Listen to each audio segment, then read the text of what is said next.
জলপাইয়ের শেষ সিজনে এসে আজকে আমি জলপাইয়ের আচার দিচ্ছি, তাই ভাবলাম যে আপনাদের সাথে রেসিপিটা শেয়ার করি। আমি জানি অনেকের ফ্রিজে এখনও জলপাই আছে, তাই দেরি না করে এখনই আচারটা বানিয়ে নিন, তা না হলে শীতকালে রোদে বসে আচার খাওয়ার যে একটা মজা সেটা কিন্তু আপনি পাবেন না। তো এখানে আমি বড় একটা সসপ্যানে 2 কেজি পরিমাণে জলপাই নিয়েছি। তারপর এখানে 1 লিটার পানি দিয়ে দিচ্ছি। ঢাকনা দিয়ে ঢেকে যতক্ষণ না জলপাইগুলো ভালোভাবে সিদ্ধ হয় ততক্ষণ জাল করে নেব। তো যখন দেখবেন যে জলপাইগুলো সিদ্ধ হয়ে এরকম ফেটে যাবে, তখনই বুঝতে হবে যে জলপাইগুলো খুবই ভালোভাবে সিদ্ধ হয়ে গেছে। এখন এটাকে আমরা নামিয়ে ঠান্ডা করে নেব। তো এই জলপাইগুলো ঠান্ডা হতে থাক আর আমরা আচারের মশলাটা তৈরি করে নেব। একটা ফ্রাই প্যান গরম করে 5 থেকে 6টির মতো শুকনা মরিচ আর 5টির মতো সাদা এলাচ হালকা কিছুক্ষণ ভেজে নেব। এগুলো যখন একটু ভাজা হয়ে যাবে তখন সেখানে আমরা দিয়ে দিব 1 চা চামচ জিরা, 1 চা চামচ মৌরি, সেই সাথে দিয়ে দিব 2 চা চামচ ধনিয়া আর 2 টেবিল চামচ পরিমাণে 5 ফোড়ন। তারপর যতক্ষণ না মশলার ভিতর থেকে সুন্দর একটা ঘ্রাণ বের হয় ততক্ষণ আমরা একেবারে কম আঁচে ভেজে নেব। তো আমার এখানে মশলাগুলো ভাজা হয়ে গেছে, এখন একটা বাটিতে নামিয়ে নিচ্ছি।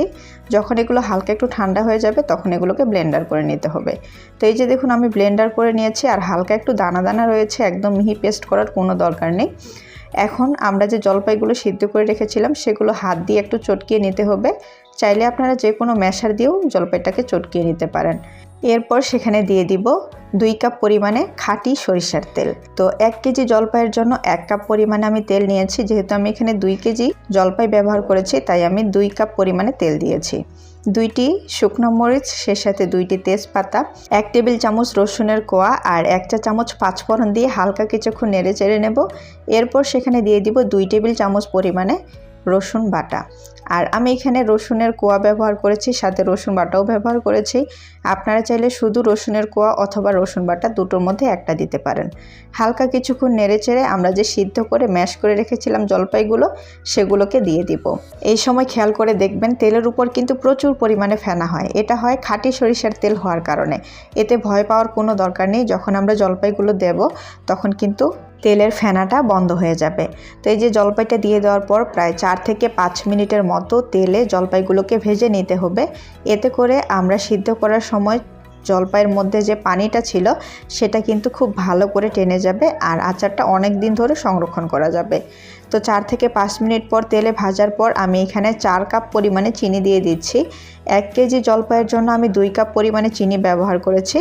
তো আমি যেহেতু 2 কেজি জলপাই ব্যবহার করেছি তাই আমি 4 কাপ পরিমাণে এখানে চিনি দিয়েছি। চিনিটা দেওয়ার পর দেখবেন যে অনেকটা পাতলা হয়ে যাবে। এখন অনবরত নেড়েচেড়ে যতক্ষণ না চিনির পানিটা শুকিয়ে যায় ততক্ষণ আমাদেরকে জাল করে নিতে হবে, আর অনবরত নাড়তে হবে, তা না হলে নিচে লেগে যাবে। তো প্রায় আমি 15 থেকে 20 মিনিটের মতো এটাকে জাল করে নিয়েছি। আর দেখুন আচারের কালারটা কিন্তু একেবারে চেঞ্জ হয়ে গেছে, সেই সাথে যে পানিটা বের হয়েছিল সেটাও কিন্তু শুকিয়ে গেছে। এখন এখানে 3 চা চামচ লবণ আর 1/3 কাপ পরিমাণে ভিনেগার, সেই সাথে তৈরি করা মশলাটাকে দিয়ে দিলাম। দিয়ে আবারও 2 থেকে 3 মিনিটের মতো আচারটাকে নেড়েচেড়ে ভালো করে রান্না করে নিতে হবে। আর একেবারে শক্ত করে আচারটাকে নামানো যাবে না, কারণ এটা যখন ঠান্ডা হয়ে যাবে তখন অনেকটা শক্ত হয়ে যাবে।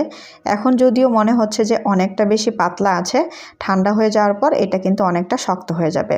তো এই যে দেখুন আমার আচারটা প্রায় তৈরি হয়ে গেছে। এখন এটাকে চুলা বন্ধ করে নামিয়ে নর্মাল তাপমাত্রায় পুরোপুরিভাবে ঠান্ডা করে নেব।